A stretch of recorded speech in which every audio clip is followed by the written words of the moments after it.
G'day folks. One of the early challenges international students face upon their arrival to Australia is finding suitable and of course affordable accommodation.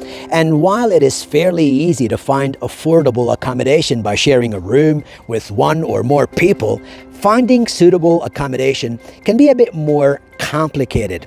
So in this video, I want to give you some tips to help you find suitable accommodation, share with you some vocabulary which you may not be familiar with, and finally, list 10 questions that you could ask in your search for accommodation. First things first, the question you should ask yourself when looking for accommodation is, will this place help me achieve my English learning goals quicker? Improving your English quickly will need making friends that do not speak your language and do not share with you much in common. In other words, it needs you to step out of your comfort zone. You might have heard that birds of a feather flock together, meaning you and other international students that come from the same country, speak the same language, share the same traditions, customs, and beliefs will likely want to stay together, live together, and hang out together. But this, in Australia, could sometimes impede progress because Australia is a multicultural country. And if you don't speak English well, you'll kind of be limited, especially in terms of work. Speaking good English means more opportunities. So sharing a room or an apartment with people who can't speak your first language is a good idea and will help you integrate quicker in the wider Australian community. Second, ask yourself, will I get along with my new roommates? Not that you have to be close friends with them, but it's obviously important to get on with each other and have mutual respect. Sharing a room or any space with another person can get rather annoying and frustrating. You could easily start getting on someone's nerves without even knowing you are. So everyone should be as thoughtful and considerate as possible. Being thoughtful and considerate means not do things that could be annoying to others, like, for example, listen to loud music while your roommate is studying, or leave your dirty plate in the sink knowing your roommate might want to use the kitchen, etc. So how do you know your roommates are thoughtful or considerate? Well, it may be impossible to know for certain. It could be a good idea, though, to meet your roommates and have a nice chat and ask many questions before you decide to move in. Questions like, what do they do, right? How long have they been in the country for? What do they do in their free time? What are their schedules, right? Like, what do their schedules look like? Do they study, work, or both? What are their expectations of you? You can learn a great deal about who they are just by listening to their expectations. You may find out you're not the right type or the right person for them. Third, how convenient is the location? Is it close to school? Is it close to work? Is there public transport in the area? Can you walk to the train station or bus stop? Are there shopping centers or grocery stores nearby? All these are basic questions that need to be investigated and answered. Okay, great. Now we can look at some of the vocabulary that you may hear and not be familiar with. Okay, ready? Let's get started. A unit. What's a unit? A unit is just another word for apartment. There are one-bedroom units, two-bedroom units, or larger units. Typically, a unit consists of a living room, a kitchen, a bathroom, 1, 2, or 3 bedrooms, and sometimes a laundry room and a balcony.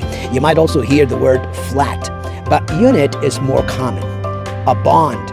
A bond is the amount of money that some apartment owners may ask you to pay as a deposit when you move into the place.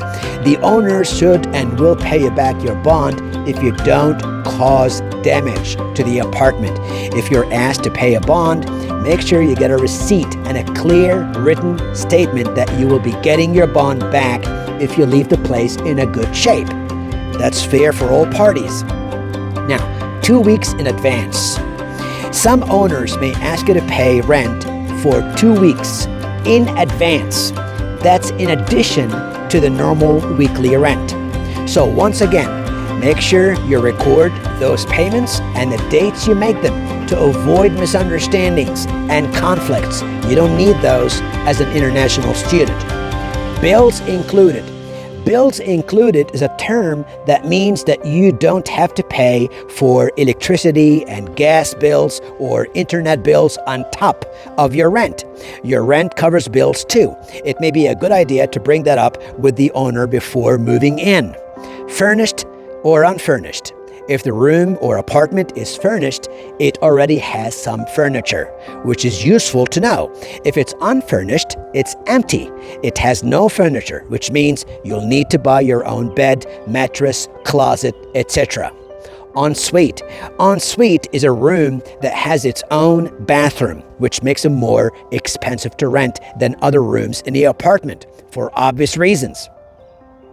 Internal, external laundry. Some apartments have a laundry room while others don't. Internal laundry is when the apartment has a laundry room inside. And external laundry is obviously outside, which is why we sometimes refer to it as shared laundry. Amenities. If your place is close to amenities or local amenities, it is close to shops, schools, transport, and anything else we basically need. Other useful vocabulary is spacious room, small room, sunny room, dark room, etc. Now, how about we look at some basic questions you can ask when you call someone about a room?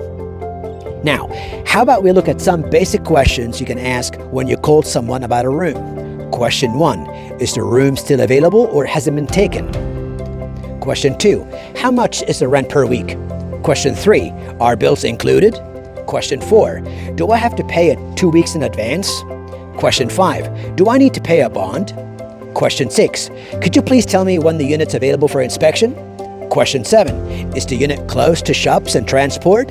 Question 8, is there a supermarket, a train station, a bus stop within walking distance? Question 9, may I ask how many people in the apartment? Question 10, is the room furnished? I hope you find this helpful, and if you do, like it, share it, and please subscribe and hit the notification bell to watch future videos. I hope to see you in Down Under soon.